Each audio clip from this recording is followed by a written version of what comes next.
थी, तो उसमें एक जाफ़र नाम का शख्स था जो इससे बहुत करीब था, जो इसका बहुत ख़ास आदमी था उस गैंग का।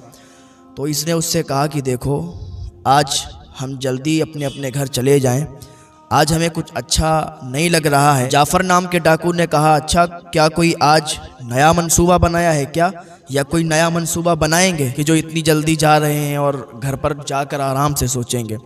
तो डाकू अब्दुल्ला ने कहा कि नहीं, आज कोई नया मंसूबा नहीं है, आगे की जो भी बात होगी वो आपको बता दिया जाएगा और हम साथ मिलकर कहीं नई जगह डाका डालेंगे, लेकिन आज मुझे कुछ अच्छा नहीं लग रहा है, आज अपने घर पे जाते हैं और आराम से हम सोएंगे आज। तो अब्दुल्ला डाकू से जाफ़र डाकू ने कहा, ठीक है आप चले जाइए, हम भी अपने घर पे जा रहे हैं। अब्दुल्ला नाम का डाकू अपने घर पे आया और अपने बिस्तर पर लेटा। उसे नींद नहीं आ रही थी, उसे ऐसा लग रहा था कि कोई चीज़ उसे उसकी नींदों को उड़ा रही है। ऐसा सोच रहा था कि क्या है जो मेरी नींदों को उड़ा रही है। बहरहाल यही सोचते सोचते उसे नींद आ गई। नींद आई तो अचानक उसने ख्वाब देखा, और ख्वाब क्या देखा कि हल्की हल्की आवाज़ में कोई उसके कान में कुछ कह रहा है, और वो आवाज़ देने वाला ये कह रहा था कि अब्दुल्ला तू ज़रा अपने पीछे की ज़िंदगी तो देख, पूरी ज़िंदगी तेरी काली है, गुनाहों से पूरी ज़िंदगी तेरी भरी हुई है, गुनाहों से तू पूरा भर चुका है, सब गुनाह तेरे हैं, तेरी कोई नेकी नहीं है। अब तू जब मर जाएगा ना तो अजाब के फरिश्ते तुझे जकड़ लेंगे, अल्लाह के अजाब से तू नहीं बच सकता, अल्लाह के अजाब से तू घिरा हुआ है। जैसे ही तू मरेगा अजाब के फरिश्ते तुझे जकड़ लेंगे, तुझे पकड़ लेंगे।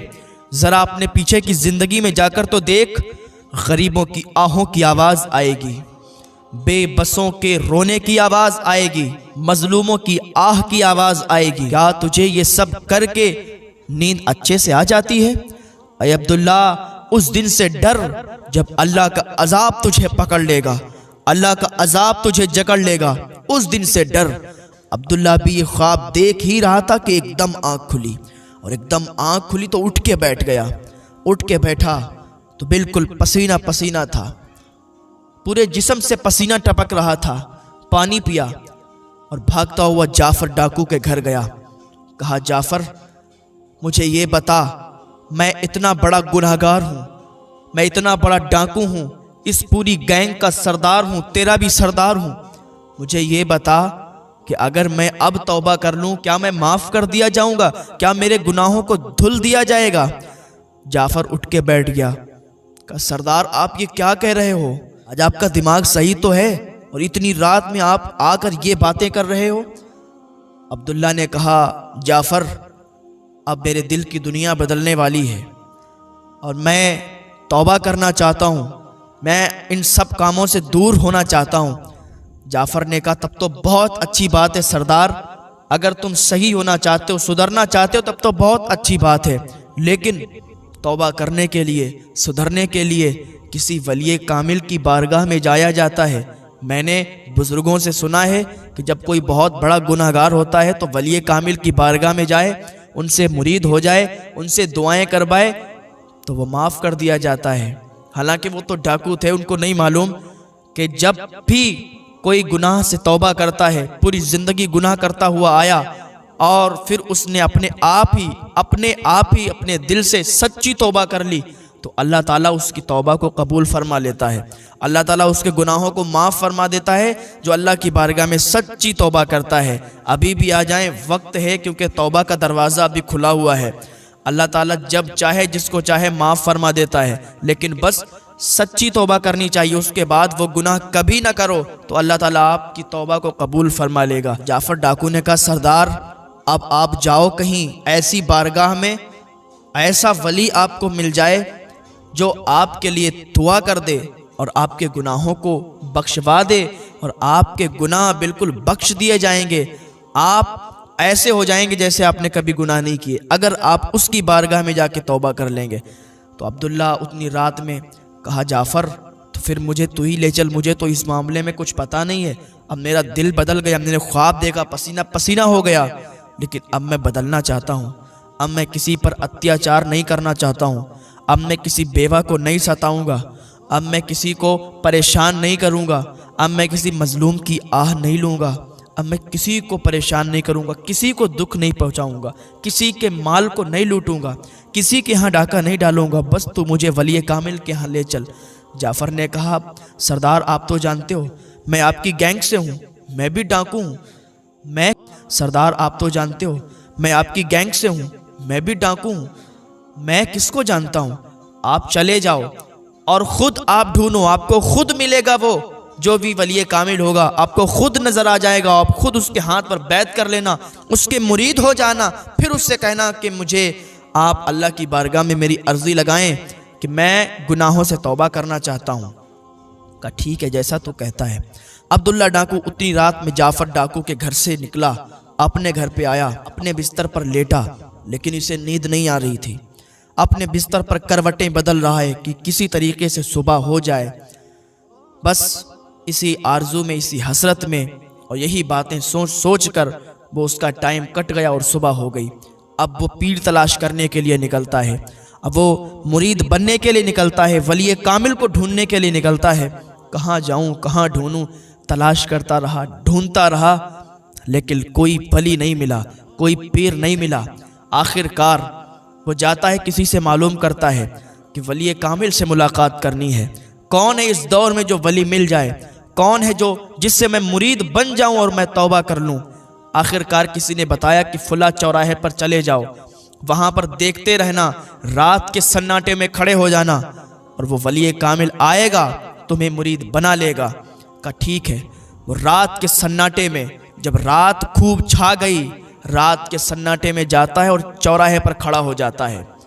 अब वो देखता है कि जो भी इतनी रात के सन्नाटे में इधर से गुजरेगा उसको मैं अपना पीर बना लूंगा, उसका मैं मुरीद हो जाऊंगा और वही मुझे अल्लाह के रास्ते पर पहुंचाएगा, वही मुझे अल्लाह से माफ़ करवाएगा, वही मेरे गुनाहों को बख्शवाएगा। अब ये चौराहे पर खड़ा है, रात का सन्नाटा है। अब उधर से एक इंसान गुजर रहा था, वो भी बहुत बड़ा डाकू था। अब ये इसका दिल साफ हो चुका है, ये तो तौबा करने के लिए अपने पीर को तलाश कर रहा है कि किससे मुरीद हो। अब उधर से जो आने वाला है रात के सन्नाटे में, वो भी बहुत बड़ा डाकू, बहुत बड़ा चोर। अब वो आया, अब इसने देखा कि ये जो आने वाला शख्स है यही मेरा पीर बनेगा, ये जो आ रहा है यही मेरा पीर बनेगा और इसी का मैं मुरीद हूँगा, यही मुझे आगे का रास्ता दिखाएगा और यही मेरे गुनाहों को बख्शवाएगा। वो डाकू करीब आ गया तो इसने कहा, हजरत आप मुझे बस अपना मुरीद बना लीजिए। उसने कहा मुरीद बना लूँ, कौन है तू? कहा मैं आपका मुरीद बनने के लिए आया हूँ और मुझे यकीन है कि आप वली कामिल हैं। वो डाकू बोला, तू पागल हो गया है, तो किसी और से मिल रहा है? कहा नहीं हुजूर, आप ही वली कामिल हैं, आप मुझे अपना मुरीद बना लीजिए। मैं बड़ी ख्वाहिशें लेकर और बड़ी आरजुएं लेकर आपके पास आया हूँ।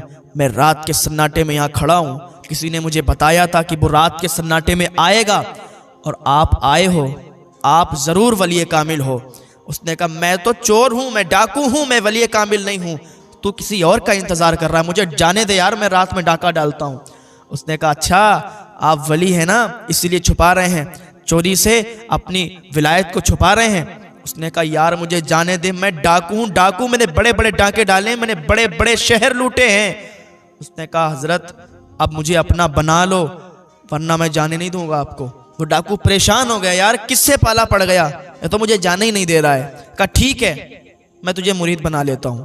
कहा ठीक है तुझे मुरीद बना लेता हूँ, तू यहीं खड़ा रह, मैं जब तक वापस ना आऊँ तू यहीं खड़ा मिलना, यहाँ से कहीं हिल के मत जाना। जब मैं वापस आऊँगा तो मैं आगे तुझे हुक्म दूंगा और अल्लाह के रास्ते पर तुझे चलाऊँगा और फिर तू आगे चलना और फिर तेरी दुआ भी कबूल हो जाएगी, तेरी तौबा भी कबूल हो जाएगी। अब वो तो डाकू था, उसने जल्दी जल्दी सब बताया, कहा तू यहीं रुक, मुझे जाने दे।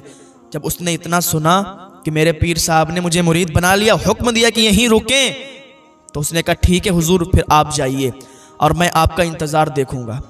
अब इसका दिल इतना साफ हो चुका था ना, इसने उसको अपना सच्चा पीर मान लिया, उसको अपना सच्चा आका मान लिया और उसका मुरीद हो गया और वहीं चौराहे पर खड़ा है। सुबह हो गई, लोग आने जाने लगे। लोगों ने वाक़िया पूछा कि तू यहाँ से क्यों नहीं जाता, तू तो यहाँ पर बहुत देर से खड़ा है। उसने कहा तुम्हें मालूम है मेरा पीर मुझसे कह के गया है कि यहीं खड़े रहना, यहाँ से कहीं हिल के मत जाना। क्या उसने कुछ वक्त बताया है? कहा नहीं यार, उसने कुछ वक्त नहीं बताया, लेकिन मुझे यकीन है कि मेरा पीर मेरे पास आएगा, वो वली कामिल है, वो ज़रूर आएगा और मुझे अगला हुक्म सुनाएगा और यहाँ से ले जाएगा। शाम हो गई, लोग उसे देख रहे थे कि रात से खड़ा है और फिर रात होने वाली है। लोग आते हैं उसके पास, उससे कहते हैं यार चला जा।